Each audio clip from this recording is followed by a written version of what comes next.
அனைவருக்கும் வணக்கம். இந்த இடத்துல நான் வந்து ஒரு ஆட் மேன் அவுட்டாக இருக்கிற மாதிரி எனக்கு இருக்குது. ஏன்னா மாமாவும் சரி ப்ரொடியூசராக இருந்து அரசியலுக்கு வந்திருக்காங்க, அம்மாவும் சரி சின்ன வயசுலேருந்து சின்ன வயசுல கல்யாணத்து ஆரம்பத்துலேருந்து அப்பாவோட பல கதைகள் கேட்டிருக்காங்க, எல்லாத்துலேயும் இருந்து அரசியலுக்கு வந்தாங்க.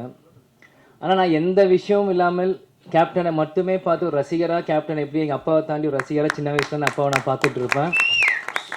இந்த வாட்டி என்னை ஒரு சினிமா மேடைக்கு கூப்பிட்டு பேச வைக்கும்போது உண்மையிலேயே எனக்கு கொஞ்சம் வெக்கமாக இருக்குது, ஷையாக இருக்குது. நீங்கள் இருக்கணுமா நான் அப்படின்ட்டு எனக்கு இருக்குது. இருந்தாலும் சண்முக பாண்டியன் ஒரு அண்ணன் இருக்கிறதுனால அப்பா எப்பயுமே சொல்லுவார், அண்ணன் தம்பிக்கு எப்பயும் ஒற்றுமையாக இருக்கணும்ன்ட்டு. எங்கள் அப்பாவோட வார்த்தைக்கு மதித்து அதனால் இன்றைக்கி வந்து என் தம்பிக்கு ஒரு சப்போர்ட்டாக இருக்கணும்னு இந்த வந்திருக்கேன். படைத்தலைவன் படம் ஆரம்பத்திலேருந்து கதை கேட்கறதுலேருந்து நம்ம பார்த்திபன் சார் இருக்கட்டும், அன்பு சாராக இருக்கட்டும், எல்லாரும் வந்து கதை சொல்கிறதுலேருந்து நானும் தம்பியும் இந்த கதைகள் கேட்டிருக்கோம். உண்மையிலேயே ஒரு நல்ல படம், நல்ல கதை. படைத்தலைவன் நிச்சயம் எல்லாரும் சொல்கிற மாதிரி தமிழ் சினிமாவில் ஒரு மிகப்பெரிய ஒரு ஆக்ஷன் ஹீரோவை இன்ட்ரடியூஸ் பண்ணுற ஒரு படமாக படைத்தலைவன் இருக்கும். ஏன் இதை சொல்கிறேன்னா, யார் எப்படி சொல்கிறாங்கன்னு எனக்கு தெரியல. நான் எப்பயுமே சொல்லுவேன் எல்லா மேடையிலும், எங்கள் அப்பாவோட ஃபஸ்ட்டு ஃபேன் நான் தான். அப்படின்னா தான் கேப்டன் பிரபாகர் அப்போ இருக்கும், இந்த விஜய் பிரபாகர் பிறந்தேன். அதனால் எப்பயுமே நான் ஃபஸ்ட்டு ரசிகர் அப்பாவுக்கு நான் தான் சொல்லுவேன். அதே மாதிரி ஷம்முக்கும் ஒரு ஃபஸ்ட்டு ரசிகராக நான் தான் சொல்லுவேன்.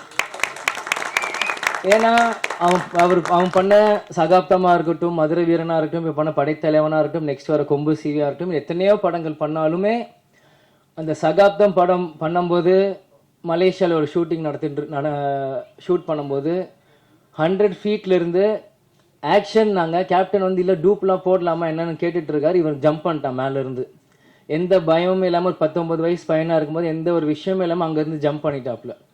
ஸோ அப்போ அப்பாவுக்கே வந்து பயம் வந்துருச்சு. என்ன நீ பார்த்து குதிச்சிட்ட, நான் டூப் போடலாம் ஏதாச்சும் ரோப் கட்டலான்னு நீ பார்த்து தைரியமாக குதிச்சிட்ட அப்படின்ற போது ஷம்மு சொன்னாப்புல, கருப்பனையில படத்தில் ஹெலிகாப்டர் நீங்கள் ரோப்பே இல்லாமல் தொங்கிட்டு வந்தீங்களே,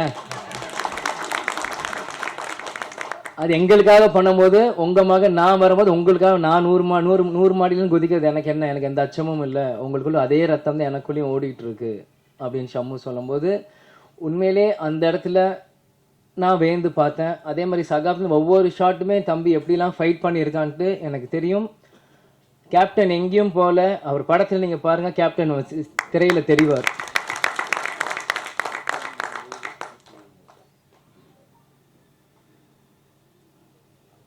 நம்ம மாமா சொன்ன மாதிரி ஃபஸ்ட்டு படம் சகாப்தம் கார்த்திக் ராஜா சார் இசையமைச்சிருக்காரு. இந்த படம் இசைஞானி இளையராஜா சார் இசையமைச்சிருக்காங்க.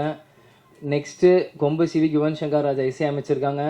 கேப்டன் சொல்லுவார், ஃபஸ்ட்டு படம் எனக்கு எந்த மியூசிக் டைரக்டர் வேணால் எனக்கு ராஜா சார் ஃபேமிலியிலேருந்து தான் ஒருத்தர் இசையமைக்கணும் அப்படின்னு சொன்னால் தான் அன்றைக்கி கார்த்திக் ராஜா சார் இருந்தார். இன்றைக்கி இசைஞானி Ilaiyaraaja sir, next Yuvan Shankar Raja sir. இது ஒரு பிளெஸ்டாக தான் நான் பார்க்குறேன். ஏன்னா இளையராஜா சார் வந்து சத்ரியனாக இருக்கட்டும், எத்தனையோ பிஜிஎம் கேப்டனுக்கு போட்டு இன்றைக்கும் நம்மளுக்கு அந்த இன்ஸ்டாகிராமில் ரீல் பார்க்கும்போது இன்றைக்கும் நம்மளுக்கு நரம்பு முறுக்கி ஏறும். ஜிம்முக்கு போகிறப்போ அந்த சத்ரியன் பிஜிஎம் கேட்டு தான் இன்றைக்கும் நம்ம போவோம். அந்த மாதிரி எவர்கிரீன் சாங்ஸ் கொடுத்துருக்கார். இன்றைக்கி அடுத்த தலைமுறையாக வர சண்முக பாண்டியனுக்கு அவர் கொடுக்கறது வந்து எனக்கு ஒரு பிளெஸ்டான ஒரு விஷயமா நான் பார்க்குறேன்.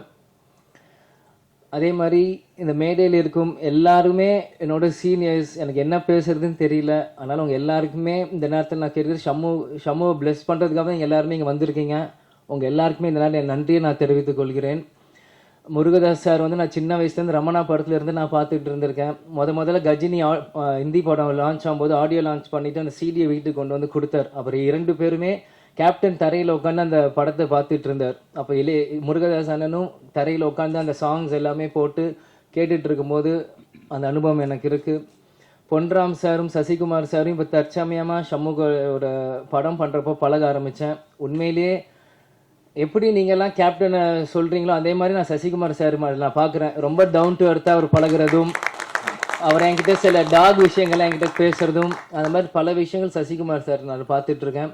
அதே மாதிரி நான் எந்த ஷம்மு பொன்ராம் சார் படத்துக்கு கொம்பு சிவிக்கு போகும்போது கூட செட்டில் பொன்ராம் சார் வந்து அவ்வளோ ஆக்டிவாக அந்த ஷார்ட்ஸ் ரெடி பண்ணிட்டு இருந்தார் ஒரு போலீஸ் செட்டப்பில். அங்கே போய் பார்க்குறப்போ எனக்கு ஒரு தனி மரியாதை கொடுத்து என்னையும் அரவணைச்சு அந்த இடத்துல உட்கார வச்சு என்னையும் இப்படி பாருங்கள் தம்பி இப்படி நடிக்கிறார், இந்த ஷாட் இப்படி இருக்கு, எனக்கு ஒவ்வொன்றுமே சொன்னார். அதனால் பொன்ராம் சாருக்கும் நீங்கள் வந்திருக்கு நன்றி நான் தெரிவித்துக் கொள்கிறேன். கேப்டன் எப்பயுமே சொல்வார், நீங்கள் ஆர்டிஸ்ட் மேலே ஸ்பெண்ட் பண்ணுறதோட ஃப்ரேமில் ஸ்பெண்ட் பண்ணுங்கள் ஒவ்வொரு படமும் அப்படின்னு சொல்லுவாங்க. அது மாதிரி படைத்தலைவன் பார்க்கும்போது ஒளிப்பதிவாளர் சதீஷ் சார் வந்து ஃப்ரேம் பை ஃப்ரேம் உண்மையிலேயே சூப்பராக செஞ்சுருக்காரு. நேரத்தில் அவருக்கும் நான் என்னோட விஷஸ் நான் சொல்லிக்கிறேன். அதே மாதிரி பார்த்திபன் அண்ணன் கதை சொல்லிட்டு வரும்போது முதல்ல அவர் நட்பே துணை முடிச்சுட்டு வந்து கதை சொல்கிறப்போ அவர் மேடையில் என்ன பேசணும் அதே தான் வீட்லேயும் சொன்னார். கேப்டன் பிரபாகரன் டைட்டில் வச்சுருக்கேன்ட்டு, அது கிடைக்கலன்ட்டு. அது கேப்டன் பிளெஸிங்கான்னு தெரியல, அது எங்களுக்கு வரும்னு நினைக்கிறேன் அந்த டைட்டில் ஃப்யூச்சரில். அதே மாதிரி அன்பு அண்ணன் ஆரம்பத்திலிருந்து ஷம்மு ஒரு தம்பியாகவே அவர் பார்த்துட்டு இருந்திருக்கு, அவர் ஹீரோவாக பார்க்கல. அதே மாதிரி ஷம்மு அன்பு அண்ணனோட ஒரு பிரதராக தான் பழகிட்டு இருக்காங்க. எப்போ ஃபோன் போட்டாலும் சொல்லுங்கள் பிரதர், என்ன பிரதர் எந்த விஷயம், எப்போ வரணும் ஷாட்டுக்குன்னு. இந்த மாதிரி ஒவ்வொன்றுமே 2 பேருமே ஒரு பிரதர்லி ஃபீலிங்காக பேசிகிட்டு இருந்தாங்க. அது ஒரு வெளிப்பாடு தான் அந்த ஃப்ரேமில் அவங்களுக்கு தெரியுது. ஷம்மு எவ்வளோ உழைச்சிருக்காரோ அவர் சொல்கிறது ஒரு அண்ணன் போல் சொல்லணும்னு தம்பி அங்கே கேட்டிருக்காரு. அதே மாதிரி கஸ்தூரி ராஜா சார், அவர் இந்த படத்தில் உண்மையிலே நல்லா நடிச்சிருக்காரு. என் வீரம் வளைஞ்ச மண்ணிலேருந்து எனக்கு அவருக்கு தெரியும். அது கஸ்தூரி ராஜா அப்படின்ற பேர் எப்படின்னா, திருப்பதியில் ஷூட்டிங் ஃபுல்லாக அங்கே போயிட்டுருக்கோம். அப்போ வந்து அந்த பேர் எனக்கு கேட்டுகிட்டே இருக்கும். அந்த பேர் எனக்கு ஆழமாக மனசில் பதிஞ்சிருச்சு. பிறகு தனுஷாரும் செல்வராகவன் அண்ணனும் வரும்போது கஸ்தூரி ராஜாவோட அப்பா அப்படின்னு வரும்போது இன்றைக்கி அவர் ஷம்மு கூட நடிக்கிறப்போ அதுவும் ஒரு பெருமையான விஷயமா அதை நான் கருதுகிறேன். ஃபைனலாக ஹீரோயின் என்னை பிரபா அண்ணான்ட்டிங்க, எனக்கு ஒன்றும் அவ்வளோ வயசு இல்லை.